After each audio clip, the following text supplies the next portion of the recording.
You're listening to Ukrainapodden, a podcast from Nettavisen. My name is Tormod Malvin Sæter, and I'm the host for today. With me in the studio, I have my podcast companion. Welcome, Jørn. Hi, thank you. It's a great pleasure to have you back here, and we're also joined by Hanna Hopko. Welcome to Ukrainapodden. Thank you for inviting me. It's a great pleasure having you here as well. You're the co-founder of International Center for Ukrainian Victory, and you co-founded it with Olena Halushka, which our listeners know from before. And you also you have a past as an MP in Ukraine in the Verkhovna Rada, and there you led the Foreign Affairs Committee. Yes. Is that a pretty correct summary of your CV? And I'm a mother of 14 years old daughter Sophia. Amazing.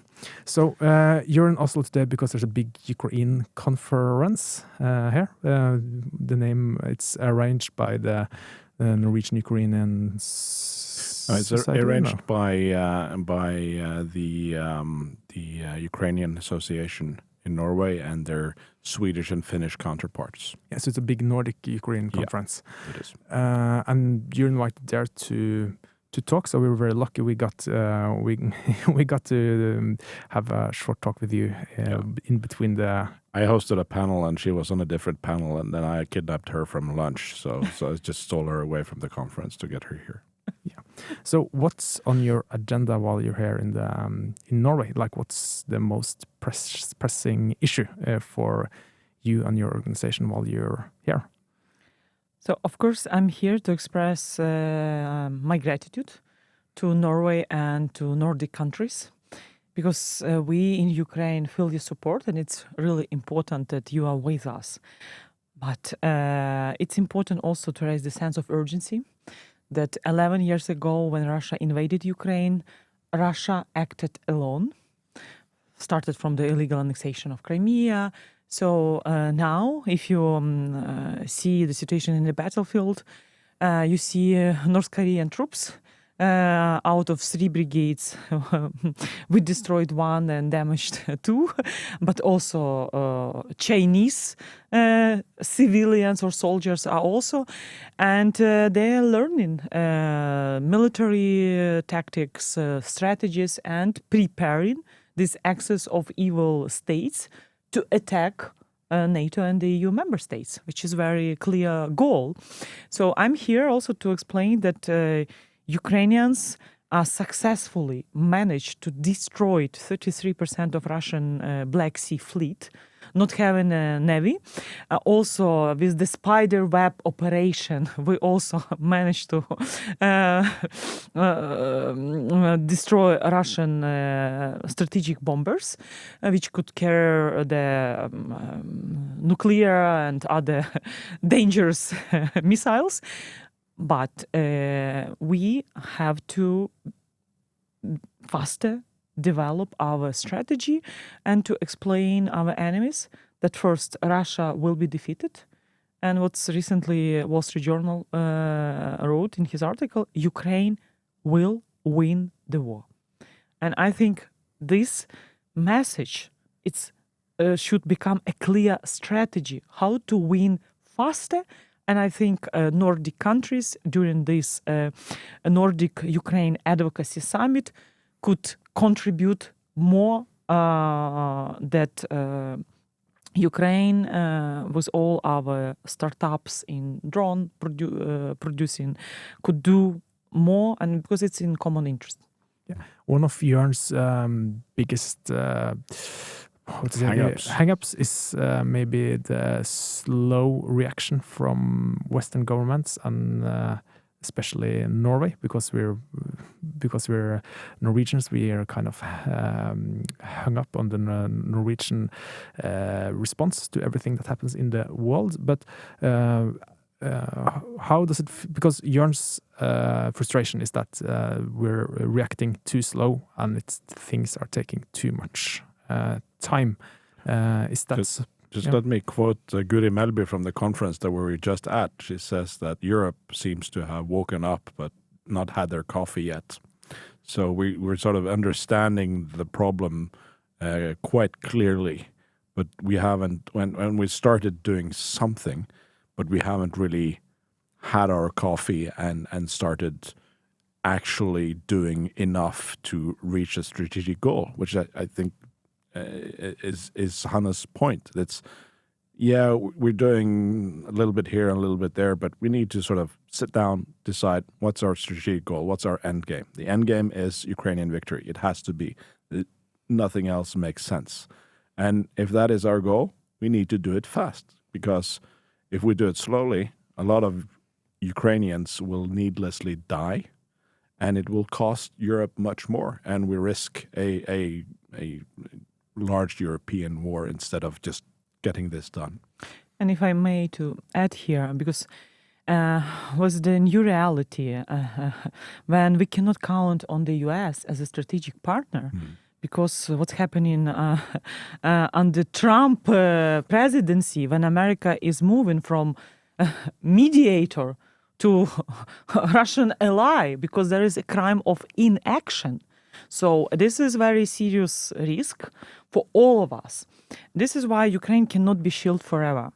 And people should understand the price we are paying.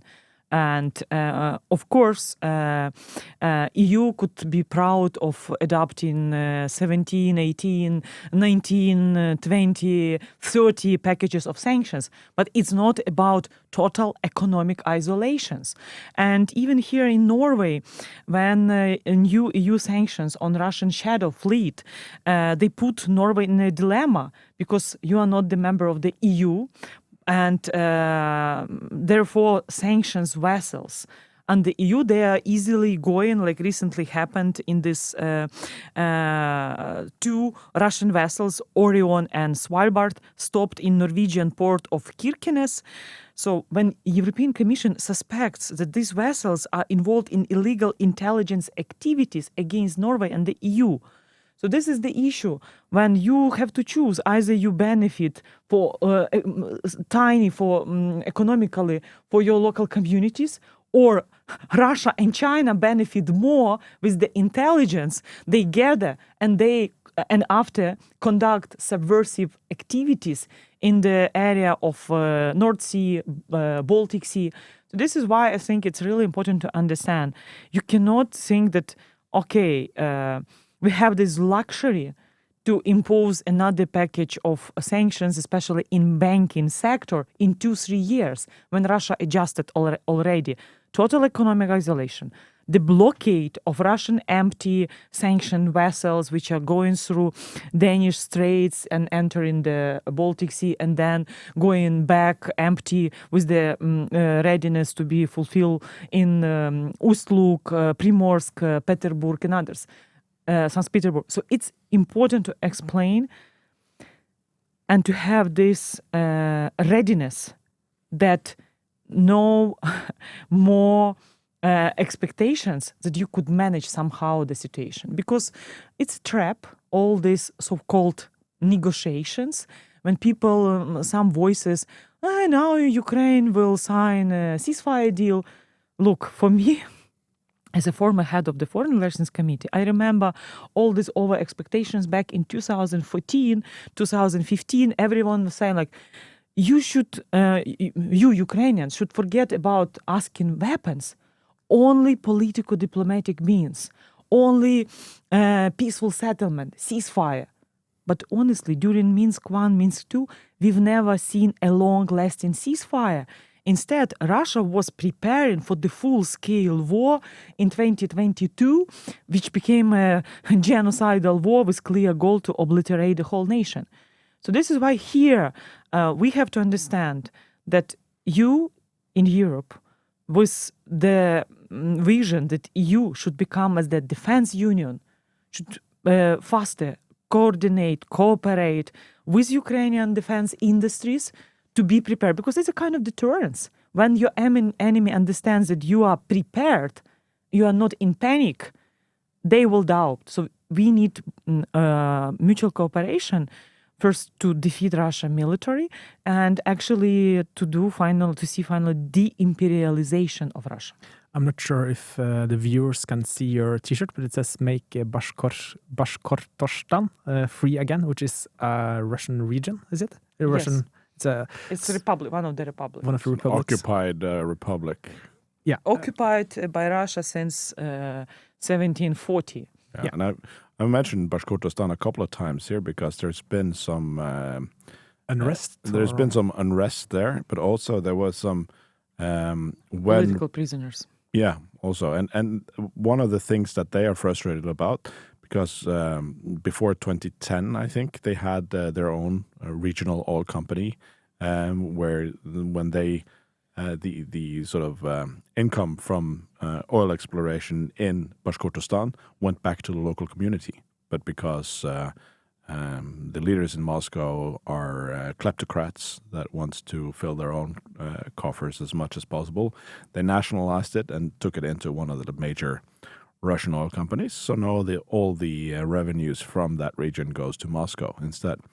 And when Prigozhin was heading towards Moscow, there were some messages going out from Ufa that people should prepare to stay indoors or leave the major cities if unrest is coming. So it's clear that there is some resistance movement that exists in Bashkortostan, like in many other regions that have an indigenous population that would like to be liberated from the Russian Federation. But how is it for you as Ukrainians to see the slow response from the West? Because it must be very frustrating being under an existential war and then see your allies not responding, at least not as fast as lightning. Maybe one day after victory, I should write a memory. Because look, I having many friends in Kursk region, in Sumy, Zaporizhia, who are defenders. So I cannot allow this luxury of being frustrated. So I have to tell the truth. Sometimes it's very unpleasant to hear about this, but we have to save European civilization from these horses of apocalypse moving from Russia, North Korea, China, Iran. So because they definitely want to destroy European civilization. Ukraine here in Oslo, I ask Jorn, show me the most ancient buildings and how it's connected to our common history. So Ukraine belongs to European civilization. It's a part of our DNA. So we have this royal connectivity. When one of our king, he was sending his daughters to France, Norway, UK. So this is Queen Elisabeth of Kiev. She was married to Harald Hårråde here in Norway. She was born in 1025, so it's exactly 1,000 years ago this year. So this is why we are part of European civilization. And on the one hand, I'm Ukrainian patriot fighting for my country. On the other, I'm a European seeing what they are doing. How many people they killed, raped kids, all what happened, war crimes against humanity in Bucha, Mariupol, beheaded defenders and others. So, look, I of course want to see justice. And I want the victory of Ukraine. And this is why I want to see peaceful Skype continue here, not to allow them. This is why when we are talking in Brussels about the safe loans, security assistance for Europe as a defense instrument with 150 billions, and I'm telling to member states, don't compete who will get more. Think how to give it to Ukraine that we defeat Russia faster. And then Ukraine has this potential to become a hub of defense industries with all our modern technologies. Because what's happened with Spiderweb operation, it's a combination of intelligence, cybersecurity, military stuff. This is a really unique, brilliant operation where we could share the experience because it could happen. I saw on the one hand, a lot of people were inspired, on the other were scared. scared because some people were thinking, oh, Ukraine, very exhausted. I came from DC recently. Like, you're not going to win this war. And they changed their opinion, and even the American influential media writing that Ukraine will win this war. But winning, it requires strategy. Strategy, it's also media campaigns, talking to your society. It's about resources, because we are democracies here. You cannot decide that you give Ukraine more money or something. You have to explain why it's in the interest of Norwegian society. So that reminds me that we are currently spending a lot of money destroying our nuclear-safe aircraft shelters in Bodø. Well, we have moved our Air Force base to Trøndelag, where they currently reside in tents. So that's smart. That's. I'm guessing there's some people in the Air Force now checking the opportunities for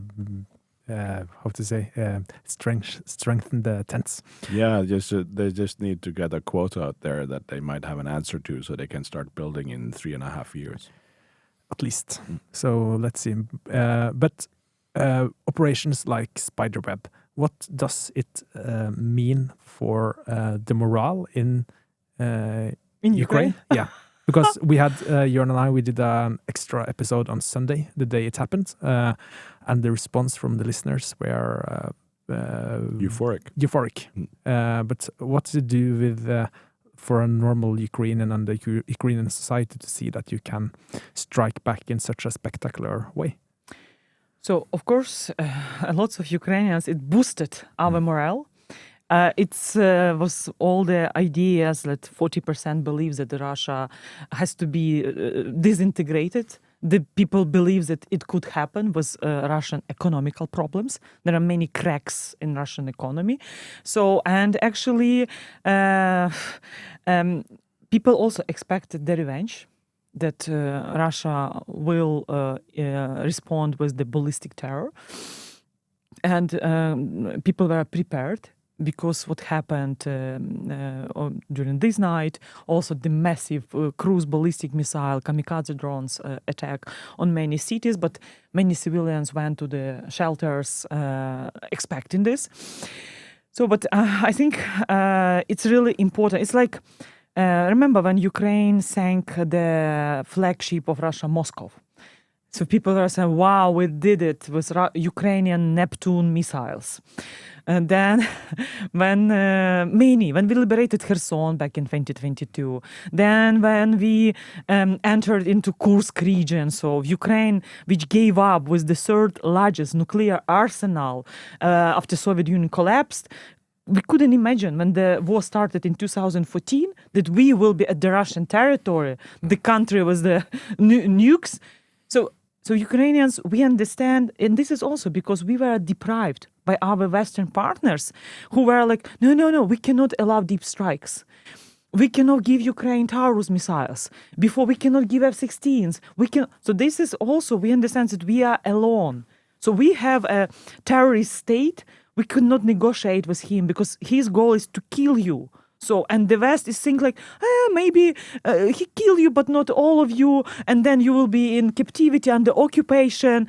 So we've seen this some capitals which were more afraid of Ukraine victory than Russian defeat. So this is why we understand that we are alone here. So this is required from us to attack. Russia started the war, so the war should move to the territory of Russia. And I hope that all these indigenous peoples were also inspired in Russian territory. All the national minorities movements, which are under huge repressions from FSB and others. So this is also, we understand it's a powerful signal. And also NATO. There will be the NATO summit in the Netherlands. Everyone is discussing, okay, should Ukraine receive an invitation? It's not about invitation anymore. It's about membership for Ukraine. Tell me, name me the NATO member who could do such operation now or destroy Russian Iskanders, another successful state security service reform. So if NATO wants to have cards, definitely they need to bring Ukraine in. Yeah, just to follow up the Iskander, because that was earlier this week, you hit an Iskander launcher site in Bryansk, Yes. which I think that was the first time during 3 years of full-scale war. Yeah. Which was a big operation as well. It did not get the same amount of attention as the Operation Spiderweb, but it's a milestone, I would say. It's a huge progress because they are using this Iskander launcher to kill us. So this is like we destroy the source of death. The archer, not the arrow. Yeah. So this is the key, and also like Ukraine produces miracles, and maybe people like they say like, okay, wow, and I've seen some like scariness about Ukrainians because before we were under pressure, like sit and negotiate. Even this farce, this absurd, when we have to now to have this diplomatic track with Russians, when Russia used this Istanbul conversation and others as a subversive act to divide the West. So we have to play these games because we are under pressure of some Europeans which are telling you have to appease Trump and to show that Russia is not interested in these negotiations. But it's a double standard, it's a hybrid diplomacy which will not bring us to real achievements, real ending the war. But we have to win the war, not just to end the war. And we have to, but okay, our president agreed on this just to show that, look, we agreed on ceasefire. Full ceasefire on the in the sky, land, and the sea, but the Russian never. So it's another we win this diplomatic.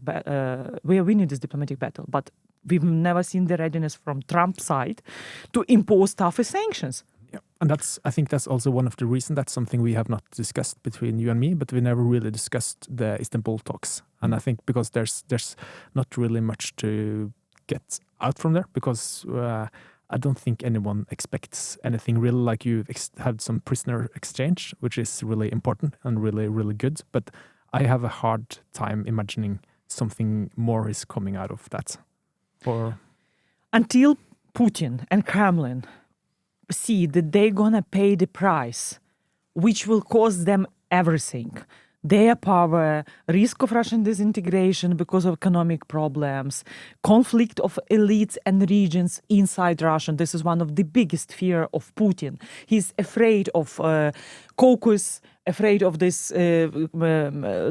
indigenous peoples living in the territory of Russia, which are in the occupation because Russian oligarchs just grabbing their natural resources, assimilation policy. So this is until Putin see that the price is there will not be another package of sanctions in 1 year when they adjusted for this. He will never demonstrate readiness. And he has now support from China. He has support from Iran, North Korea. North Korea managed to give Russia 7 million of artillery shells when European Union produced and helped Ukraine only with 1 million, 7 times less, with half a year of delay. So honestly, if you ask where is the cards of European Union and cards of North Korea, so they gave 7 million artillery shells when we received just 1 million. So this is also people are, but Hanna, we're all optimistic that you're gonna win this war. I say, yeah, but your optimism is cemented by the blood of Ukrainians, which have to do the job. But we ask you, North Korea sent troops, China sent their also soldiers. So because they want to learn from practical battlefield situation, all the tactics, strategies, and to be prepared to invade other countries. No. This is why we're asking, send military humanitarian mission to Ukraine, which could, your instructors, together with Ukrainians, could see in safe positions. We are not talking about sending to trenches, of course not. But there are energy, critical infrastructure protection, and many others. So this is really important that you learn now, not wait until, but I truly believe that, and the visits here, and I'm thankful to Norwegian community here, the activists which are daily organizing rallies and events near your parliament, because it's like a message that we have to contribute more, not to say, okay, now there is another conflict, Russia or China or Iran created somewhere in Middle East or Latin America or Africa. It's about European security. Ukraine is key for our common security in the future.